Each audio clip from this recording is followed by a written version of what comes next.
Olá, vamos dar início a mais um PortoCast dentro do ISG Challenge para uma mais.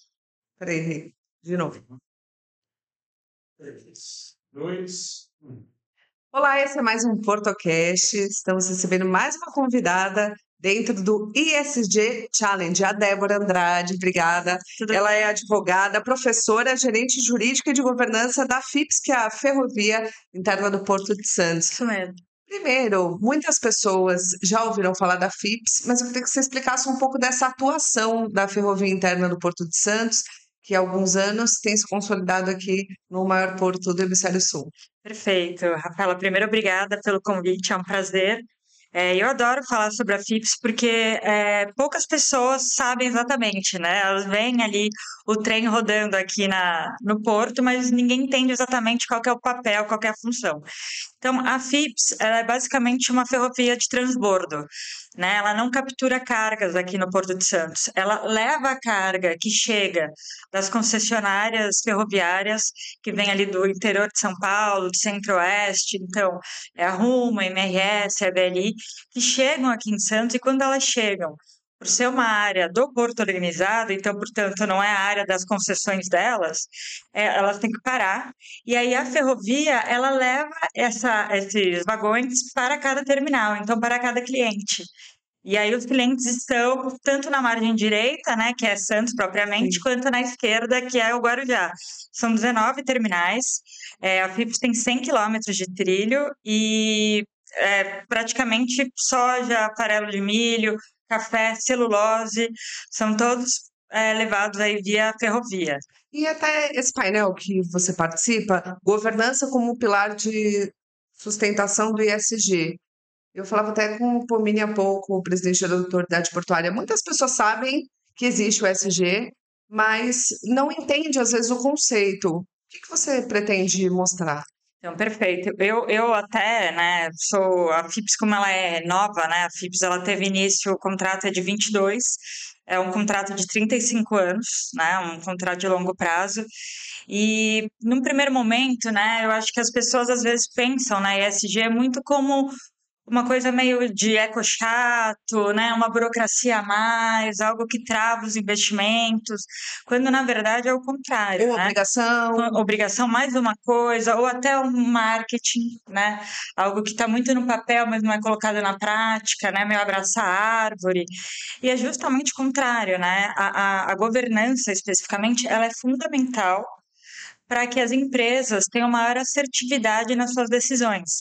Então, se eu não tiver tudo muito bem delineado, qual que é o papel de cada um, quais são os instrumentos, quais são as políticas, essa empresa ela não consegue ter segurança e nem passar segurança para os seus acionistas, para os seus fornecedores. Então, a governança é fundamental para que ela tenha melhores resultados, né? Então, ela está diretamente ligada à eficiência da empresa. E um detalhe, nós que somos aqui da Baixada, que convivemos com o Porto, o que acontece? A questão da ferrovia, ela sempre foi vista, mas existia essa necessidade, de fato, de organização, porque muitas vezes, antes de haver o terminal de Outeirinhos, aquele acesso, tudo se passava ali no meio, era trem, era carro, era bicicleta, era caminhão, e agora não, agora você tem as cargas sendo descarregadas da forma correta e você tem os modais interligados e as pessoas passando em outro local.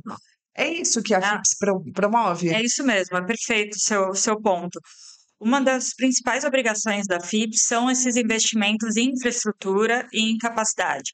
A ferrovia, não só aqui na Baixada Santista, mas no Brasil, ela foi sucateada, né? Sem Durante dúvida. muito tempo. Teve uma priorização do modal rodoviário e a ferrovia foi deixada de lado, né?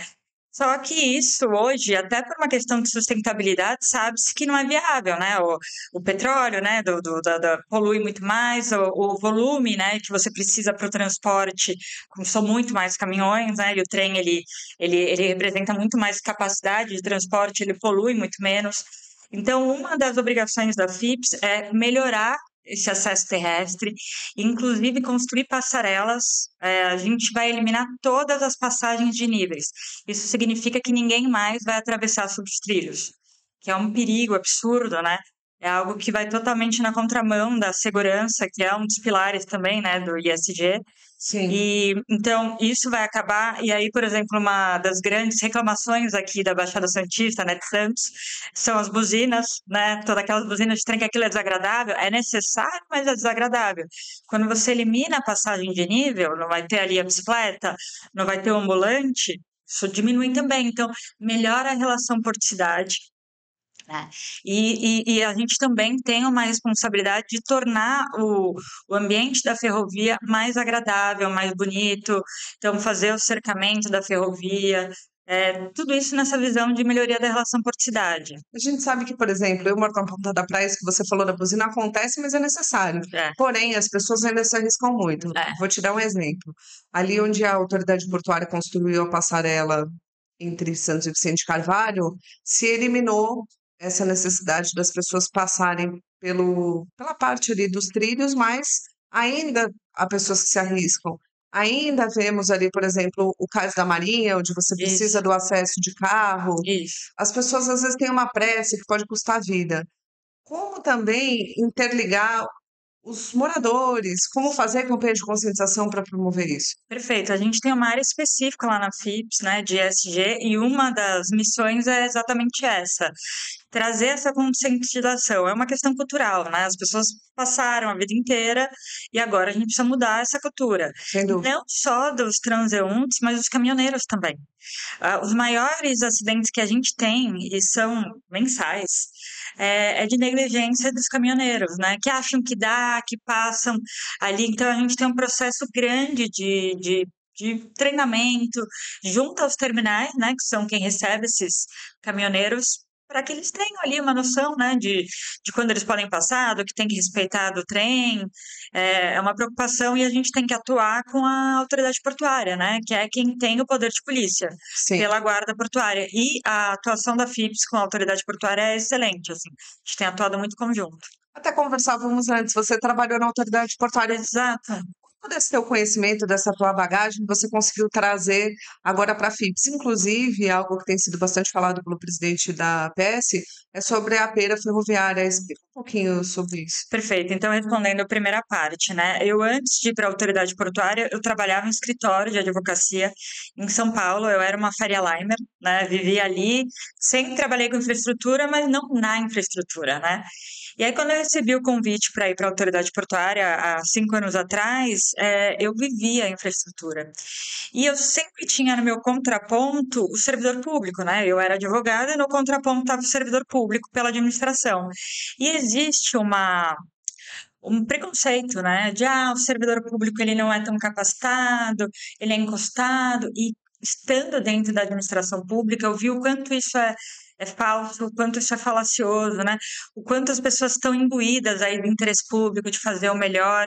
Conheci profissionais incríveis, eu respeito muito as pessoas que trabalham na autoridade portuária, fazem um trabalho ali em prol do país mesmo. Então, eu tenho muito orgulho de ter trabalhado lá. A segunda parte da sua pergunta, sobre a pera. A pera é um dos investimentos obrigatórios da FIPS. A FIPS ela tem um portfólio de 13 investimentos obrigatórios. Então, não há discussão quanto a isso. A gente tem que fazer esses investimentos no prazo de 5 anos. Essas passarelas que eu comentei, pela relevância, elas têm que ser feitas no primeiro ano, já estão sendo feitas. E a pera, para nós, é um dos investimentos mais relevantes. Por quê? Ele é fundamental para melhorar o giro, né? O giro é o tempo que demora dentro da malha, na margem direita. Hoje a gente tem um problema que, como é muito apertadinho o Santos, né? É muito adensado, o trem hoje, para ele atravessar até a ponta da praia, onde estão os terminais ali de grãos, né? O corredor de exportação, ele só tem uma via. Então, ele tem que esperar o outro, né? Para fazer a volta, tem que fazer várias manobras. Com a pera, isso tudo vai ser evitado, porque ele já entra e sai, né? Eu estou explicando de uma forma técnica. Então, vai melhorar muito a eficiência. E quando a gente fala de melhorar a eficiência do transporte ferroviário em Santos, a gente fala em melhorar a eficiência da cadeia logística toda. Estou falando em melhorar o volume de cargas no Centro-Oeste, então é mais agronegócio sendo exportado, fertilizante subindo, né? Que a gente volta com fertilizante, que é importado, então o trem vai voltar com fertilizante para o interior do Brasil. Então, isso é uma cadeia, né? Quanto Sim. mais eficiente nós formos aqui, melhor são os resultados serra acima. E detalhe, cada vez mais o porto bate recordes e recordes. Perfeito.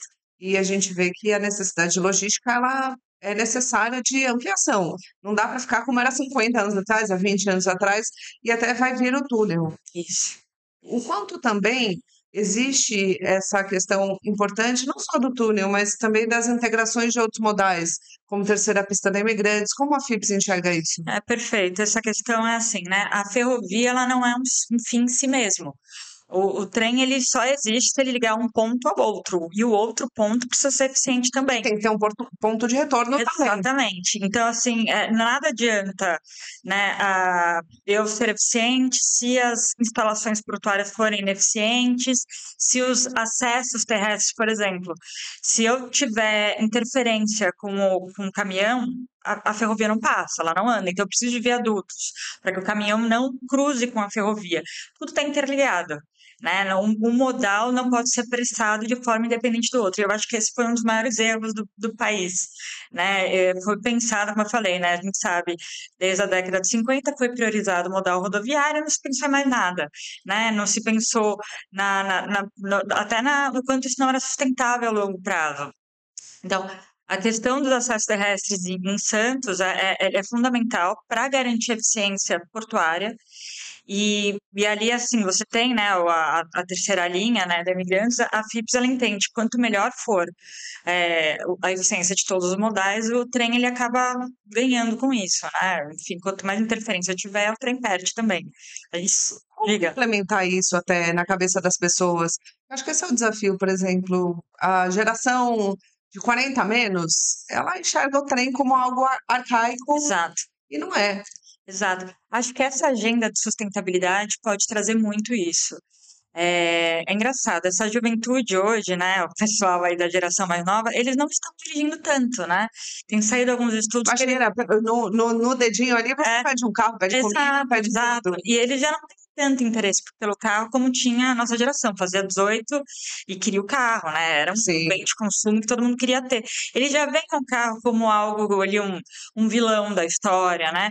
E o trem vai no contraponto. Como eu disse, quando você transporta a carga via trem, você está poluindo muito menos e você está eliminando caminhões porque o trem tem muito mais capacidade. E mais né? rapidez. Exato. Apesar da lentidão da operação, quando a gente fala rapidez, é importante explicar. É que você não fica parado no estacionamento.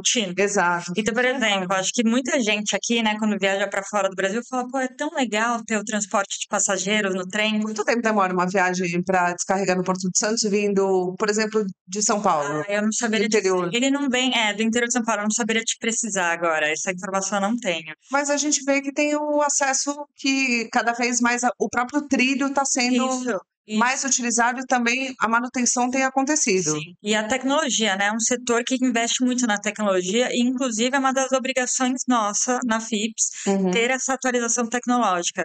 A FIPS tem isso até é um ponto importante. O contrato da FIPS, por ser um contrato novo, ele traz as melhores práticas de governança e de ESG.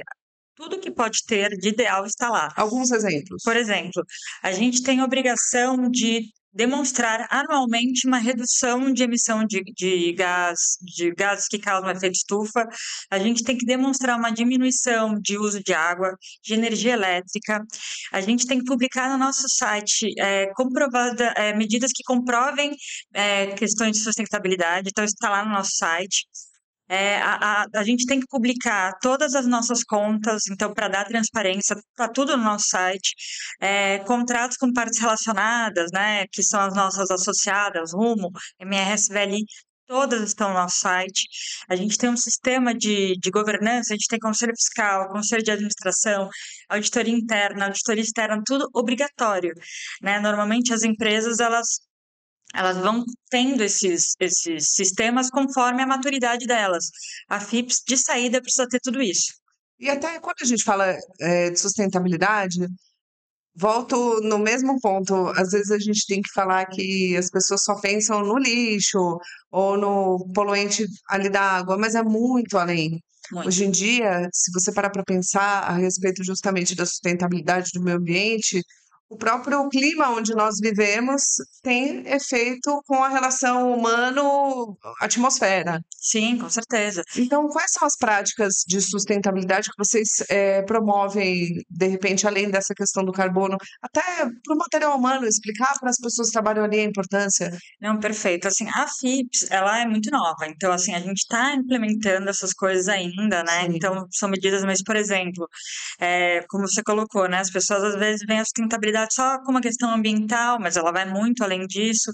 Então, a gente tem treinamentos, a gente tem programa de voluntário junto com o nosso entorno, né? O entorno da ferrovia é um entorno muito carente. A Sim. gente tem ali comunidades de baixa renda, então, por exemplo, né?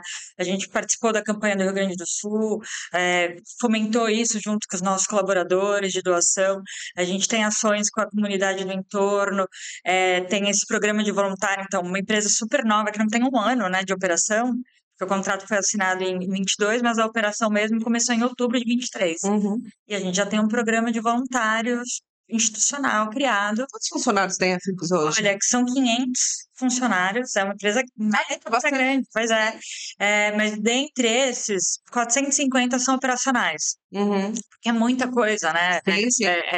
E a gente trabalha 24 horas por dia, 7 dias por semana. Então, os turnos Não para, uma operação não param. não para. Exatamente, tem que acompanhar. Na pandemia, aliás, você veio para cá na pandemia, acho Foi isso que mesmo. acabou vendo justamente Eu trabalhei presencial a pandemia inteirinha, assim. os desafios. Exatamente. E até quando a gente pensa nisso para o futuro, estando num challenge que tem jovens, com jovens que muitas vezes vão desenvolver essas práticas, o que que você espera até que desse evento possa surgir? Eu acho que um dos aspectos muito interessantes desse evento tem muito a ver com vários pontos que você está até reiterando, é que os jovens entendam o ISG na prática. Uhum. Porque eu acho que o conceito de ESG ele é muito etéreo, como você colocou várias vezes. Ele parece uma coisa pouco palpável, né? E quando você traz pessoas que trabalham com isso, que aplicam isso, ele vai ter a percepção da real importância, né? Então, o meu cargo é gerente jurídico de governança. O que eu faço? Né? Qual é o meu papel? O que eu preciso garantir? Então, por exemplo, respondendo até a minha pergunta, eu sou responsável por garantir todos os instrumentos da empresa funcionem de forma adequada. Então, um conselheiro que vai sentar ali no nosso board, ele tem que ter certeza que o contrato de milhões que ele está assinando para garantir a construção da passarela seguiu toda a governança correta. Então, isso significa dizer que o fornecedor não tem práticas escravas, que ele não participa de fraude, de corrupção, que a nossa contabilidade ela é correta. Então, eu preciso garantir todo esse caminho, né? Que ele seja íntegro, correto, que ele seja livre de fraudes. Isso é a governança. Aliás, a governança está presente diariamente nas nossas vidas, as três letras estão, Exato. mas ainda temos desafios longos para poder promover isso, Com certeza, é um caminho, né? sem dúvida. Mas parabéns pelo trabalho. Obrigada. Esperamos que os jovens e as futuras gerações também entendam esse papel e façam, de fato, algo efetivo para continuar mantendo isso. Perfeito. Eu me coloco à disposição. Sempre que precisarem aí de algum esclarecimento, eu estou à disposição. Tá certo, muito obrigada. Esse foi Obrigada a mais vocês. um episódio do PortoCast. Dentro aqui do ESG Challenge, a qualquer momento tem outro.